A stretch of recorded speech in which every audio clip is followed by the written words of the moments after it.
आपने एक नाम सुना होगा, वक्फ प्रॉपर्टी एक्ट। वक्फ बोर्ड का नाम सुना होगा आपने। एक आम हिंदुस्तानी सनातनी हिंदू सिर्फ यह समझता है कि जो वक्फ बोर्ड है,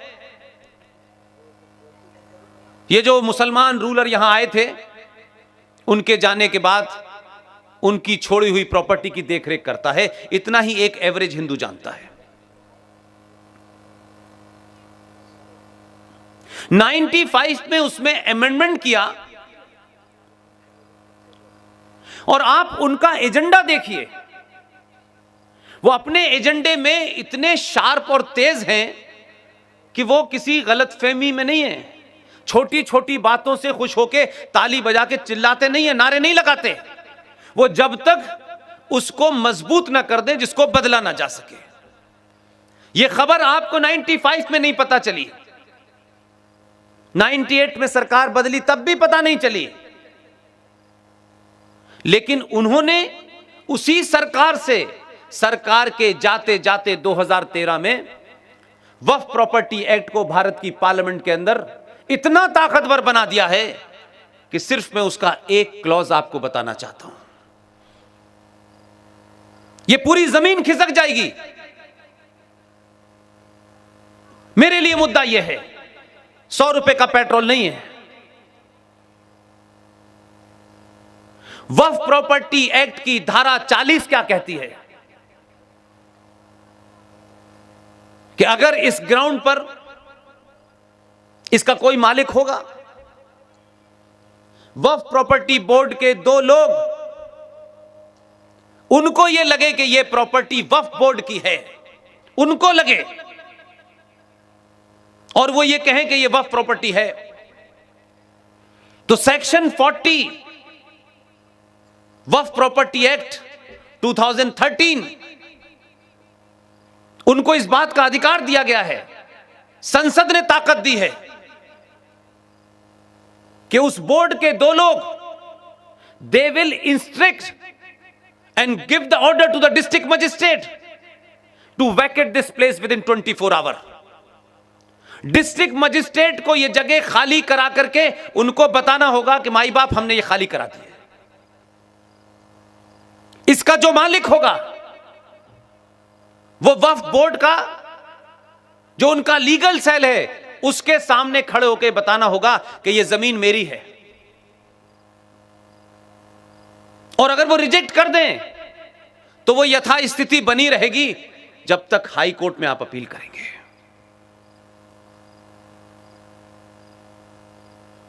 गज गज की जमीन पे मत लड़िए।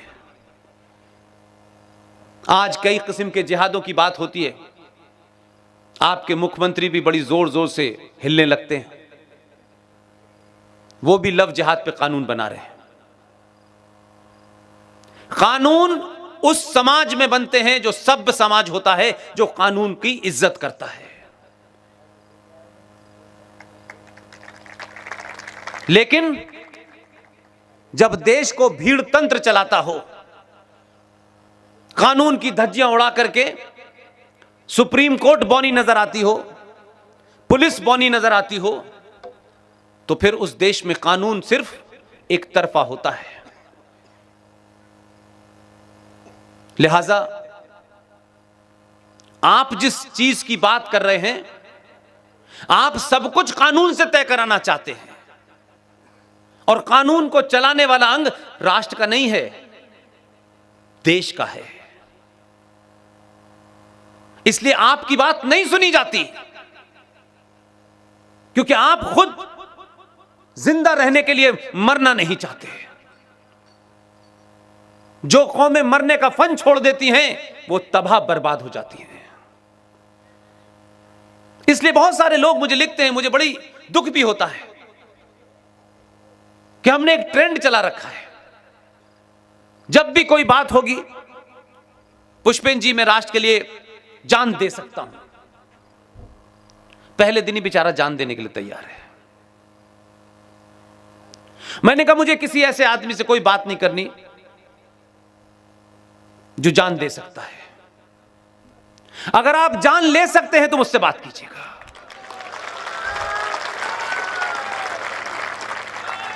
और ये जान किसी की सड़क पे किसी मासूम की हत्या करके नहीं चाहता मैं। इस राष्ट्र को बचाते बचाते आप मारे जाएं, वो मेरे लिए इंपॉर्टेंट है। लिहाजा आज भारत की धरती का जो लेखा जोखा है, इस पूरी जमीन पे सबसे बड़ा कब्जा रेलवे का है। नंबर 2 पे डिफेंस के पास है जमीन। और मैं कोई बात आपको परेशान करने के लिए नहीं करना चाहता। मैं परेशान चाहता हूं आप हो, वो उथल पुथल आपके अंदर पैदा हो जिस कारण से आप इस छोटे से शहर में इतनी बड़ी तादाद में राष्ट्र के सामने चुनौतियों पे सुनने आए हैं। यह बताता है कि आपके अंदर एक हलचल है, आप परेशान हैं, उसका हल ढूंढना चाहते हैं। नहीं, आजकल तो कोई 3 घंटे की फिल्म भी नहीं देख पाता। इसलिए जो तीसरे नंबर पर भारत की जमीन पे आधिकारिक कब्जा है वो वक्फ बोर्ड का है।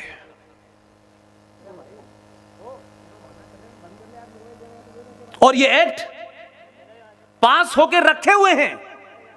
उनको मालूम है this is not the time to talk about it. अभी इस पे बात नहीं करनी है। अभी तो हमने ये रखा हुआ है, हम जिस दिन हमारा समय आएगा हम उस दिन सवाल करेंगे कि भारत की पार्लियामेंट ने यह कानून पास किया है। इस कानून के तहत वो जो इंदौर वाला था,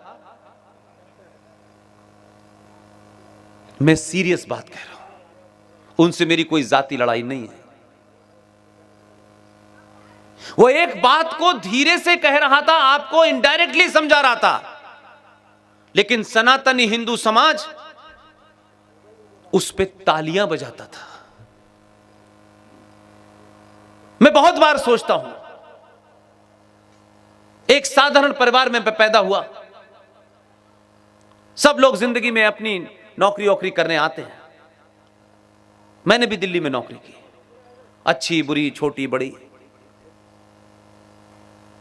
क्या वजह हुई कि सब कुछ ठीक ठाक होने के बाद मुझे लगा कि अगर मैंने ये बात, ये सच्चाई तथ्यों के साथ अगर नहीं रखी, आज भी नहीं बोला, तो मैं शायद जाने के बाद भी इस बोझ से मर जाऊंगा। इसलिए तय किया कि कम से कम सच बात को सही तरीके से तथ्यों के साथ, रेफरेंस के साथ, डेट के साथ इस समाज को बता जाओ। क्योंकि ये जो संचार क्रांति हुई है पूरी दुनिया में, मैं मानता हूं, अपने समाज को जानता हूं, इसलिए कह रहा हूं, ये जो डिजिटल मीडिया की आज जो संचार क्रांति हुई है, अगर इसको सही मायनों में आप देखें, जिसने भी इसको ईजाद किया है सिर्फ सनातनी हिंदू के लिए हुई है। यह समाज इतना चुप था कि अपने मन की बात भी 2014 के बाद कह पा रहा है। अपने मन की बात नहीं कह पाता था, सिर्फ दूसरों की सुनता था। दूसरे किस बात से खुश होंगे, किस बात से नहीं खुश होंगे, यही हमारे मूल में था। अरे हम कब खुश होंगे इसकी चिंता कब किसी को है कि नहीं। लिहाजा 2021 के भारत में मैं सबसे कहता हूं, कौन नाराज होगा, कौन आपसे बातचीत करना बंद कर देगा, आपकी किससे दोस्ती टूटेगी, यह महत्वपूर्ण नहीं है। आपने दूसरों के लिए अपने देश की धरती के टुकड़े किए, जो धरती आपके पास थी उसकी भी हालत खराब कर दी। 2021 के भारत में अब जिसको नाराज होना है वो हो जाए, और पूरी दुनिया इस बात की चिंता करे कि सनातनी हिंदू जिसमें खुश होगा वही बात है, जो नहीं होगा वो हमारा नहीं होगा। हम किसी को खुश करने के लिए कुछ नहीं करेंगे। ये खुश करने की, ठोड़ियों में हाथ डालने की बीमारी अब हमारे पास नहीं होनी चाहिए। हमारी खुशी की चिंता करो। हम 1712 से लगातार दुनिया को खुश करने के लिए हमने सब कुछ दांव पे लगा दिया है। अपनी पहचान, अपनी संस्कृति, अपने चिन्ह कि तिलक लगाने से अजीज भाई नाराज होते हो तो अभी हो जाएं।